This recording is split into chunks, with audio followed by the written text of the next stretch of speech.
congratulate BYU on another strong season. I have a lot of respect for Heather and the way she runs her program, and I just think they play really hard. They're just a tough team, and it's a shame we had to play them in the second round. I think they could have advanced. But I'm glad we did get the win, and I'm glad we did play a tough team. I think it'll prepare us for what's coming ahead. Our team was one of the most focused I've seen them in a long time. I thought, my staff did a good job. We put together a good service plan. I liked our scout on them. I felt like we put them in good positions, but gosh, they really had to execute. And we can put them in good spots, but they got to dig the ball. And I think if you look at the dig line, that says a lot. I think we had 58 to their 42, and just really proud of this team, and excited to still be alive at this point in the season. Rachel, you had a play, it was in the second set, where it looked like you were setting up the set and you did like a no-look kill. Was that something that you practiced? Yeah, so that's the only rotation where I'm setting front row. So typically we don't practice that much, but over the summer I ran a 5-1 at the USA, training with Fish and Heather actually. So we worked on it there, and when we run 5-1s in practice, we'll practice occasionally. Rachel, these last few games for you, you played really well. I mean, what do you attribute the success of, not just yourself, but what you guys have been able to do with these last couple of games too? I mean, I feel like we're preparing very well for these games. Shout out to the coaching staff. And when I'm on the court setting, it's just easy to set good hitters and who have good options all around. Courtney, when we talked last night, we talked about this earlier in the week too with teammates about, are you guys playing your best volleyball at this time of year? Do you feel like you're clicking? I mean, after 2 straight set victories in the NCAA tournament, how would you assess just kind of the overall mood and the overall feel of the team right now? Yeah, I would say we're clicking at the right time, and things are going really well. Like Coach said, our defensive effort, I thought, was much improved from last night from the start. I think we started off right off the bat asserting that, and so that just makes our offense that much easier. We're out digging them, and the ball's up in the air, so we have opportunities to swing constantly. And so, we're putting ourselves in really good positions with the way we're practicing, the way we're preparing, taking our off time today with watching film and everything, and really getting up for these games. Courtney, it really seems like all of you seem to be interchangeable with different roles on the team. How much work does it take to kind of not only be able to do that, but do that in unison and in sync, and understanding when to trust each other? Yeah, I think that's the really cool part about our team, is that we're able to have so many different people in different positions, and confident that they're able to execute at a high level, with Cam coming in and playing outside, where she said the last time we played BYU. I think having the middles being able to control small balls, that's what we practice that every day. And so we're putting ourselves, we practice these things that we become all around good volleyball players, not just singular focused. So that's definitely his coaching and his system. So it's just kind of at this point of the season, we're all bought into that and ready to step in wherever we need to be. Courtney, you mentioned yesterday how when players like Valeria are really stepping up and putting up high kill games, that it kind of takes some of the pressure off you, but today it really seemed like you just took over the match in the second and third sets. Was there anything you were doing differently, or just sort of how things were falling? I think it was just kind of how things were falling. Obviously Valeria had a really good night last night, and so they saw that, and just how Rachel's setting the offense and the middles get going, and things open up, and I mean, there's some lucky kills where the balls just fall, but I think it's just how aggressive we were to start the match and keep going. Fish, what can you say about the challenge department? I think it was a clean sweep.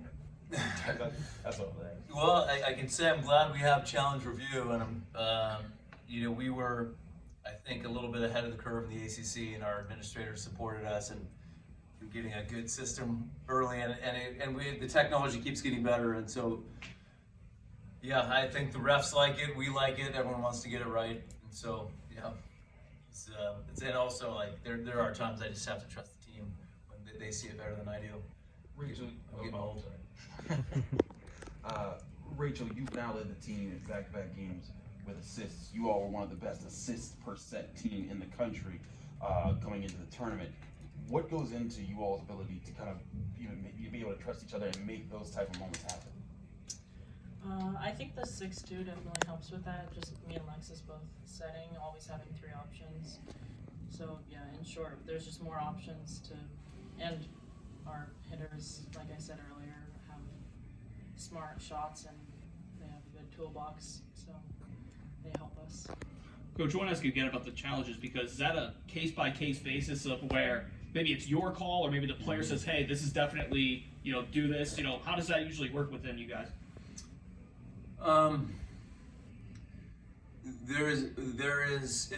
It's ultimately my call. There's times I'm not sure, and sometimes, the players in the court know better than I do.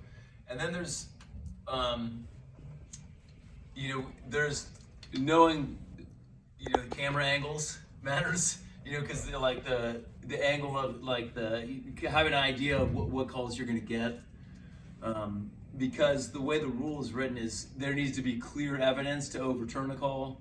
And so I think, understanding what the views they're going to see, it matters a lot too. She and Serena had relatively modest nights offensively maybe, but they stood out on the defense, man. What did you like about those two tonight? Yeah, we weren't able to get the ball to them as much as I would have liked, but they both hit almost 500. And I thought even in that last set that Chia came up big and got 2 kills when we needed her. And I just thought they both were solid. That's how I describe their performance. This question is for everybody, but did you all feel like BYU came with something different that caught you off guard at any point, or was this very much the team that you all expected when you studied them for your last game? I think with a little bit of their personnel change, they were a lot more imposing at the block, and I think the numbers show that. I think they blocked us really well, and we had to move the ball around a little bit more and find those seams for the hitters and stuff. But I think we knew they were kind of come out defensively tough. They were serve tough, run a fast offense. So there were some things that were similar, and we I think remembered from last time. But I mean, they're a good team. This is kind of what we prepared for. So. Dan, when you're able to bring Kat off the bench to get a service ace and put the ball in play and put it in a good position, I mean, how does that add to your team and just your overall thoughts of her on these last couple of games? Yeah, I just think, the farther you advance in the tournament, you're just playing teams like this that have really good hitters that are physical at the net. And it really matters your service game and getting them out of system so you can have that well-formed block. And I think it's we strived. One of our goals was to be the best serving team in our conference, and I think we're close to it. And I've liked our service game all year. I also think we've been relatively low error for how good we're serving. We only had 5 tonight, which isn't too bad. So I think we're keeping the pressure on from the service line, and Kat's a big part of that. 18 attack errors. What needs to be done to clean that up a little bit? Well, 10 of those were in the second set, and I was just actually, we lost some patience, but I was actually really proud of us. I'm like, I don't know how we won that set with 10 attacking errors. So we're not afraid to get blocked. We want to be aggressive. We just want to eliminate hitting the big errors, hitting balls way out of bounds or the bottom of the net. So, but we like to take big swings. We like to get after the block. But yeah, we got a little bit reckless in the second set. You'll have Florida in the Sweet 16. What do you know about that team, or what can you say about them at this point? Yeah, well, I can tell you I know a lot. One of their outside hitters played for Syracuse the last couple years, and then 3 of their other players. And so then 3 players were on the junior national team that this last summer were teammates with Rachel that I coached. So They are very, very talented. They're very physical. You know, there's a reason they beat Wisconsin at the start of the year. They are very capable, and I'm sure it'll be a great game. Who are those players? Are you familiar with? So, Bree, Merritt Beeson, Alexis Stuckey, and I'm blanking on Bree's last name. Oh, Bree Kelly. Very good. We're all just trying to be like Jay Vidovich here. It's a great day for Pitt. Congratulations to the men's soccer team.